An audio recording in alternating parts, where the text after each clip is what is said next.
नमस्कार सगळ्यांना, कसे आहात मग सगळे. स्वागत आहे तुमचं माझ्या चॅनलवर.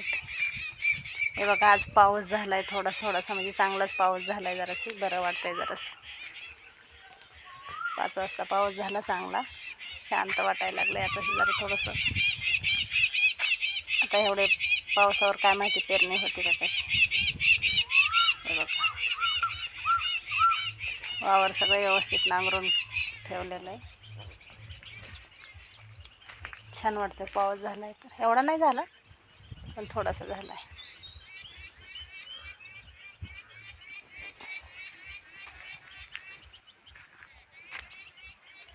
दुपारा बनवत होते व्हिडिओ, पण पाऊस आला ना त्याच्यामुळे व्हिडिओ बनवलेच नाही तर दुपारी.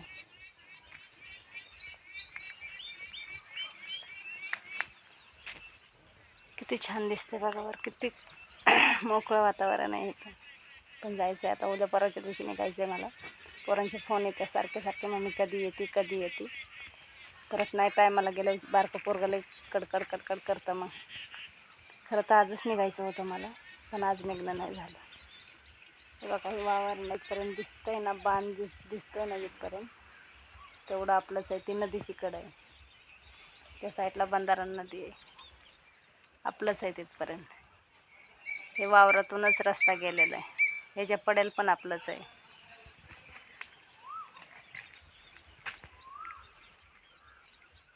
आणि वावरातच घर आहे.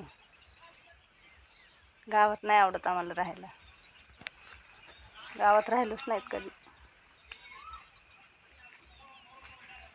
पहिलं होतं गावात घर, म्हणजे लग्नाच्या आधीची गोष्ट. होतं गावात घर आजोबाचं, पण तिथं कधी राहिलोच नाहीत आम्ही गावामध्ये.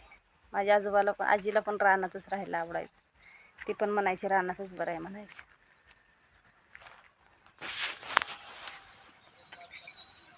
किती छान वाटतं. आहे तिथं आजूबाजूला घरं आहेत, पण एवढे नाहीत, लांब आहेत जराशी, लय लांब आहेत. पण माझं घर कसं रस्त्याच्या कडेलाच आहे, तर रात्रंदिवस हा रस्ता चालूच असतो. हे बघा, हा रस्ता रात्रंदिवस चालूच असतो. रस्त्याच्या कडेलाच घर आहे. भीती नाही वाटत कसली काय इथं, कसलीच भीती वाटत नाही. एकटं राहिलं तरी भीती नाही वाटत. म्हणजे असं रात्रभर गाड्या 1-2 तास बंद असतात, नाही तर गाड्या चालूच असतात. असे काही रानात आहे म्हणून कसली भीती आहे काय आहे असं काहीच नाही आहे. उलटं करमतं इथं. आता हे हिरवं नाही ना, म्हणून करमत नाही. हे बघा, पीक पाणी असलं ना वावरात मग करमत. हे बघा, काही जण मला म्हणतात की ताई तुम्ही या गावालाच राहायला, छान वाटतंय तुम्हाला तर या राहायला. गावाला यायचा प्रयत्न चालला आहे, गावाला राहायला यायचा प्रयत्न चाललेला आहे. बघू आता ह्या 5-6 महिन्यामध्ये, एवढ्या वर्षामध्ये बघूत, इकडं शिफ्ट होणार आहेत गावालाच. कोशिश चालली तेच, पण माझं काम आहे ना तिकडं. कामाचं पण बघू काय होतं काय नाही. ते काहीतरी करावंच लागेल, काहीतरी मार्ग शोधायला लागेल. हे ये जा भारी पडतं, सारखं यायचं सारखं जायचं. गाव मुंबई लय भारी पडतं. जवळ आहे का एवढं लांब येणं आणि एवढं लांब जाणं. तरी 1 वर्ष झालं तरी ये जा करून करतो. तर बरोबर 1 वर्ष झालं. कधी तुमचे दाजी इथं असतात तर कधी मी असते. ते आले की मी जाते आणि मी आले की ते येतात. त्यांना पण तकलीफ होती ना, यायचं जायचं, काय खायचं काम आहे का. बरोबर ना.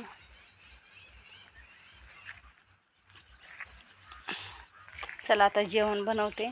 6:30-7 वाजले. जेवण बनवते, म्हणलं एक व्हिडिओ बनवते. थोडासा उजेड दिसतोय ना म्हणून जेवण बनवते. सकाळी निघायची तयारी करायची आता. ह्या वेळेस जास्त दिवस राहायला नाही, सुट्टी नाही यावेळेस जास्त. 3 तर दिवस झालं मी आले. किती, 3 दिवस झालं. आता राहते तशी 8-10 दिवस राहते.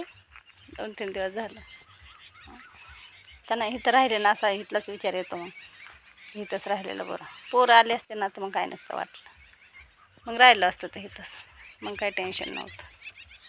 पोरं होते तर बघू काहीतरी मार्ग निघन आता, काहीतरी मार्ग काढायला लागन, आहे का नाही.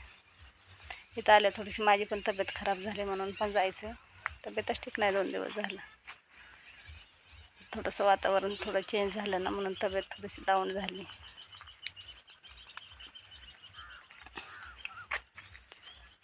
तब्येतीमुळं निघायचं आहे इथून जास्त. ते बारकं पोरगं पण बोलवतं आहे.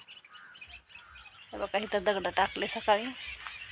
अजून हे काम राहिलेलं आहे, भरपूर काम राहिलं आहे. हे काम झालं की मग काय नाही वाटणार.